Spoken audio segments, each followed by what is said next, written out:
देखिए राजीव जी, आज प्रचार खत्म हो गया जब हम लोग बात कर रहे हैं और अब 2 दिन शांति है और उसके बाद फिर 10 तारीख को मतदान है। ये एक महीना जो कर्नाटक के प्रचार में बीता है, थोड़ा उसको रिकैप करते हैं कि किसने किसने गोल मारे, किसने किसने अपने ही गोल में गेंद डाल दी, यानी सेल्फ गोल किया, जी। और क्या क्या करवटें बदली इस चुनाव प्रचार में। तो चुनाव शुरू होता है राजीव जी 5 अप्रैल से, मतलब पहला झटका ये आता है चुनाव के ट्विस्ट में कि अमूल का एक विज्ञापन आता है कि हम कर्नाटक में भी अब दूध और दही की सप्लाई करेंगे और जल्द ही इसकी घोषणा होगी। उनके अमूल के ऑफिशियल ट्विटर हैंडल से ये विज्ञापन जो है वो आया और पूरे कर्नाटक में राजीव जी इसका विरोध उसी वक्त शुरू हो गया। क्यों शुरू हो गया, इसकी पृष्ठभूमि है कि अमित शाह के पास गृह मंत्रालय के साथ साथ एक और मंत्रालय है सहकारिता का, और दिसंबर 2022 में मांड्या में उन्होंने अमित शाह कह चुके हैं कि अमूल और नंदिनी का मर्जर होगा। उस पृष्ठभूमि में चुनाव के बीच में अमूल का विज्ञापन आना लोगों को अलर्ट कर दिया, लोगों को इस विज्ञापन ने, और ट्विटर पे go back Amul, save Nandini के ट्रेंड चालू हो गए, वहां धरने प्रदर्शन चालू हो गए। और नंदिनी का बहुत बड़ा योगदान है कर्नाटक के इकोनॉमी में। 25,000 करोड़ का उसका रेवेन्यू 2020-21 में है। अमूल जो पूरे देश में जाता है उसका 65,000 है। तुलना कीजिए,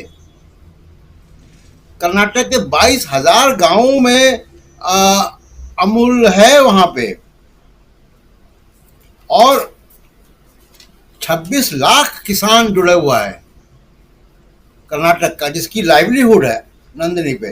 तो इसलिए नंदिनी का बहुत प्रभाव हुआ। उसके बाद आप देखिए कि क्या हुआ कि गालियों पे, मुझे क्या मतलब, मई के शुरुआत में ही, अप्रैल के लास्ट वीक में आ गया कि 91 गालियां मुझे दी गई। बजरंग बली आ गए। उसके बाद बीएल संतोष, 17 अप्रैल को बीएल संतोष आ गए। अभी आप चर्चा कर रहे थे कि कांग्रेस के 2 बड़े नेता आपस में बात कर रहे हैं, तो बीजेपी के कौन 2 बड़े नेता वहां पे हैं?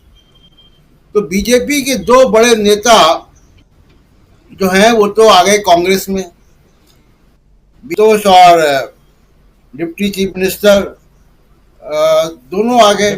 उसके बाद आप देखिए कि जो एक बड़े नेता बचे हुए लिंगायत समाज के, उनको जबरन रिटायर कर दिया गया। तो जगदीश शेट्टार, लक्ष्मण सावदी और येदुरप्पा, ये तीनों बीएल संतोष के भुक्तभोगी रहे। तो बीएल संतोष ने बड़ा एक सेल्फ गोल अपने बीजेपी के खेमे में किया, जिसकी चर्चा बहुत हंसते हुए येदुरप्पा ये कर रहे थे, हमारे दोनों कांग्रेस के नेता सिद्धारमैया और डीके शिव कुमार। तो ये भी, उसके बाद 91 गालियां आ गई। फिर कांग्रेस का मैनिफेस्टो आया 2 मई को, जब हम लोग वहां थे, कर्नाटक में पहुंचे ही थे उसी दिन। और उस मैनिफेस्टो में जो मोदी जी के कंटेंट गायब हो गया था 91 गालियों के बाद, प्रियंका गांधी जिसने जवाब दिया था, उस मैनिफेस्टो ने मोदी जी को थोड़ा सा राहत पहुंचाई और बजरंग दल और पीएफआई पे बैन की बात आई। तो कुल मिला के ये मुद्दे होते होते नंदिनी, बजरंग बली, 91 गालियां, और ये अब आखिर में प्रधानमंत्री मोदी ने जो है वो द केरला स्टोरी को, यानी केरल के बारे में, वो कर्नाटका के बारे में कि कितना रोजगार देंगे, क्या कर्नाटक की भलाई कहें करेंगे, ये सब कोई चर्चा नहीं है। कांग्रेस, जैसे राहुल गांधी आज बस में सवार हुए, उसके पहले वो कल हम देख रहे थे, आपने दिखाया कि वो राइडर्स के साथ थे, जो डिलीवरी बॉयज के साथ थे, स्विगी वगैरह के। तो तो चुनाव प्रचार कर्नाटक का दिखा रहा है, एक संकेत दे रहा है कि लगातार प्रधानमंत्री मोदी ने सोनिया गांधी की प्रेजेंस पे सवाल उठाया कि सोनिया गांधी यहाँ क्यों आ गई।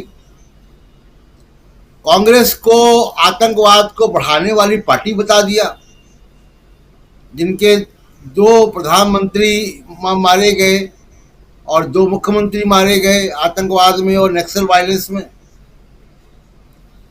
तो ये जो बीजेपी का या मोदी जी का जो नैरेटिव रहा है, वो जीतने वाली पार्टी का नैरेटिव नहीं दिखता है।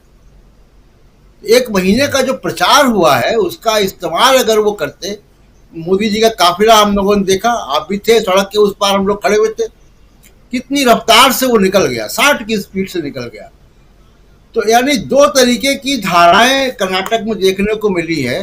एक गांधी जो भाजपा के आए हैं, वो लोगों के बीच में है, लोग उनसे हाथ मिला रहे हैं, वो बस में चल रहे हैं, वो फोटो सेल्फी हो रही है। और दूसरी तरफ मोदी जी का रोड शो है, जिसमें दूर से लोग फूल फेंक रहे हैं और एक व्यक्ति ने मोबाइल ही फेंक दिया अपना, बेचारे ने। तो ये दो कंट्रास्ट हमको दिख रहा है कि एक लार्जर देन लाइफ इमेज है, देखिए दो अवधारणाएं दिख रही हैं कर्नाटक में। एक लार्जर देन लाइफ है, राजा महाराजा वाला, हम दूर से सिंहासन पर बैठे हुए फूलों से लदे हुए मोदी जी निकल रहे हैं, और एक सड़क पे चलते हुए लोगों से मिलने वाला एक ये दूसरा अवधारणा ये है नेताओं। तो ये दो कंट्रास्ट के बीच में, और विज्ञापनों में भी यही दिखाई दिया है। सारे विज्ञापन जो कन्नड़ अखबारों में छपे हैं या वहाँ के अखबारों में छपे हैं, हम लोग देख रहे थे, और आपने उस प्रोग्राम में अपनी चर्चा भी की थी कि बीजेपी के विज्ञापन में सिर्फ मोदी जी हैं, ना कोई बोम्मई है, ना कोई येदियुरप्पा है, कोई नहीं है वहाँ। और कांग्रेस के विज्ञापन में डीके शिव कुमार और पूर्व मुख्यमंत्री दिखाई दे रहे हैं, और नीचे छोटी तस्वीरें हैं, राहुल प्रियंका और सोनिया गांधी और खड़गे जी और राहुल गांधी की दिखा रही हैं।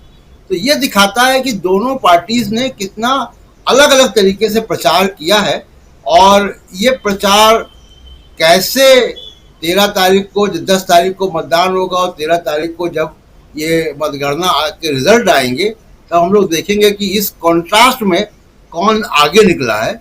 और ये हो सकता है कि देश की राजनीति के लिए एक नई धारा भी वहां से निकलती हुई दिखाई दे।